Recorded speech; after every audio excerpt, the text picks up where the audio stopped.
இன்றைய தினம் எதிர்நீச்சல் தொடர்கிறது சீரியல்லாம் மாடியில் தரிசனம் பார்க்கவியும் தனியாக அறையில் உட்கார்ந்து பேசி கொண்டிருக்கிறார்கள்.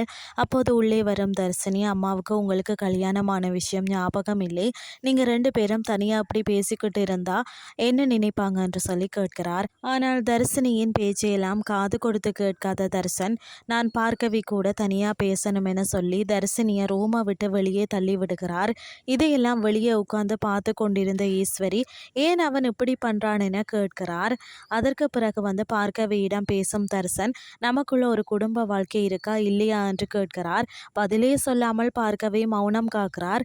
இதனால் கடுப்பாக்கும் தர்சன் அவருடன் கத்தி சண்டை போடுகிறார். இப்படியே தனித்தனியாக வாழ்ந்துருவோமா என கேட்டு சத்தம் போடுகிறார். இதனால் கடுப்பாகும் பார்க்கவி, நான் இப்போ அதை பற்றி எதுவுமே பேச விரும்பலை, என்ன ஆள விடு என சொல்லி ரூமை விட்டு வெளியே செல்ல போகிறார். அப்போது அவர் கையை பிடிச்சு இழுக்கும் தர்சன், எனக்கு ஒரு பதில் சொல்லிட்டு போடி அப்படின்னு சொல்லி கத்தி சண்டை போடுகிறார். அப்போது ரூமுக்குள்ள வெளியே இருந்த ஈஸ்வரி, அவன் என்ன பண்ணிட்டு இருக்கான் என தர்சினியிடம் கேட்கிறார். கீழே வரை சத்தம் கேட்டதா அடுத்து போய் என்ன பிரச்சனைன்னு சொல்லி பாரு என நந்தினியை அனுப்பி வைக்கிறார் கதிர். பிறகு பிரச்சனையை பெரிதானதால் தர்சனின் ரூம் கதவை திறந்து பார்க்கிறார் ஈஸ்வரி. உள்ளே பார்க்கவே அழுது கொண்டிருக்கிறத பார்க்கிறார்.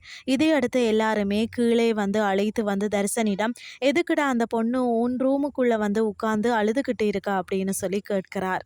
பிறகு ரேணுகாவிடம் சென்று, நீயாவது சொல்லு என்ன ஆச்சு அப்படின்னு சொல்லி கேட்கிறார்.